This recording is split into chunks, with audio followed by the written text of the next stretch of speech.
Pati yung post niya po hindi ko pinansin. Talagang binabad trip ko siya. Hindi ko siya pinapansin kahit bate, boy. Hindi ko ba siya binabate kasi nga binabad trip ko siya talaga. Happy anniversary!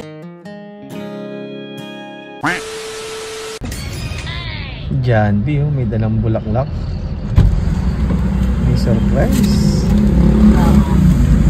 Boy, patingin mo. Mawawala kaya galit nun? Siyempre naman, bulaklak yan, oh. 13 pieces yan kasi 13 years na kaming kasal. Anniversary pala namin ngayon. So kanina, hindi ko siya pinapansin. Pati yung post niya po hindi ko pinansin. Talagang binabad trip ko siya. Ngayon, galit na sa akin. Tapos, pumasok pa ako kanina. Nagpahatid pa ako, boy. Alam mo yung chat? Boy, chat. Eh, lalong nagalit eh. Galit na sabi sa akin. Okay lang, normal na araw lang naman tong anniversary natin eh. Hindi ko siya pinapansin kahit bate, boy. Hindi ko ba siya binabate kasi nga binabad trip ko siya talaga. Asan yung chat? Kasi may surprise ako sa kanya. Ayun o. Sabi ko, normal, ayun o sabi niya, normal na araw lang. Bawi ako, promise. Ox lang. Sanay naman ako na normal na araw lang lagi. Okay lang din, gets ko naman work yan eh. Galit na yan, men. Pero galit na yan, ganyan. Siyempre. Galit na yan. Bibili pa tayong mga pagkain para pagdating doon, may handa na rin na. Yun, ayos. Then, ganito ang game plan, boy ha. Kailangan makapasok ako sa bahay ng hindi nakikita ni Aiza. Lilinlangin mo siya. Kung ikaw na bahala dun, manlinlang.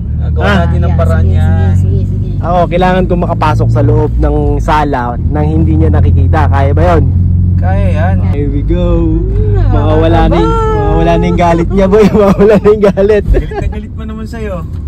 Nakakakabayan. Hindi mo batiin ang happy anniversary. Sana hindi pa siya tapos magluto. Hindi pa yun tapos magluto. Magluluto pa yun.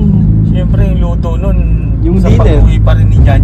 Oo, siyempre, sabay sa dinner. Mamaya pa kakain. No? Kahit galit yun, paglulutuhan pa rin niya si Jan. Pero hindi niya alam, may sorpresa ako.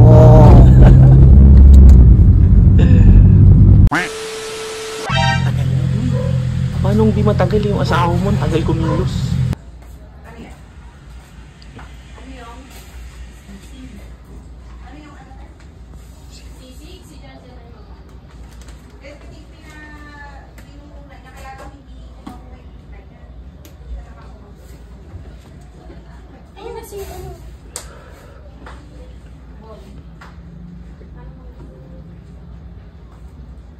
Ano ka, Rosbon?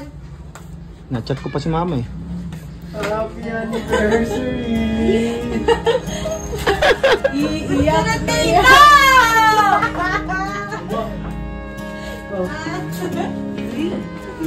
Grabe ka naman! Ano sa'yo yan? Galit ka na eh! Kaya lang pala! 13 yan! Bilangin mo, 13 yan! Sabay 12 lang, no? 8, 10, 12! 13 yan ba?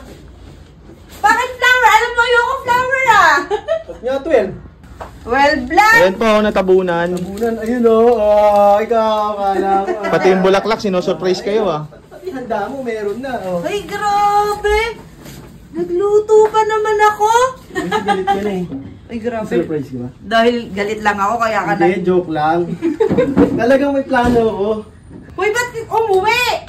8:30 pa lang! Anniversary natin eh, syempre. Grabe naman. Di man na umiyak? Ano ba yan? Ay, grabe, manok na naman. Yun yung nakakaiyak doon, manok na naman. Wala na ako maisip bilhin eh. Ano to? Saan to in order? Basta kasi pag tinatanong mo pa, babayadan mo ba? Hindi. Grabe, bakit naman flower? Ba't hindi pa pera? Ano pala gusto? Hindi na lang nag-thank you. Di ba sabi ko dun sa JC, pag hindi pera, di ako matutuwa. Yan. Bakit na, mabawiin ko na natin. Palitan mo naman ng pera. Gusto pala money bouquet. Mukha kang pera talaga, ano? Siyempre. Uy, bakit ka umuwi? Siyempre, anin. Grabe ka naman. Grabang pera to sa loob. Parang di pa kayo masaya na umuwi si Tito dyan na. Gusto ko kasi pera eh. Mukha ka talagang pera, anin. Baka tinatago mo dito. Sayang naman. Naubos Saan galing? Binili ko. Pinagawa ko syempre. Dala mo lahat yan? Punta pa ako Dangwa. Para dyan. Sa Manila Memorial Park yun ang pinagawa yan. Dangwa yan. Dangwa nga. Ito kasama ko. Hindi nga. Bakit ba nagtatanong ka ba? Ano ka nga nangaalis? Siyempre umalis. Ayun, kasama ko nga si Bonbon. Alam ni Queen? Oo. Bakit kami? Ano ba yan? Ano pa alam ko sa'yo? Surprise. May surprise bang alam mo? Eh kasi kinakasambat ko rin siya eh.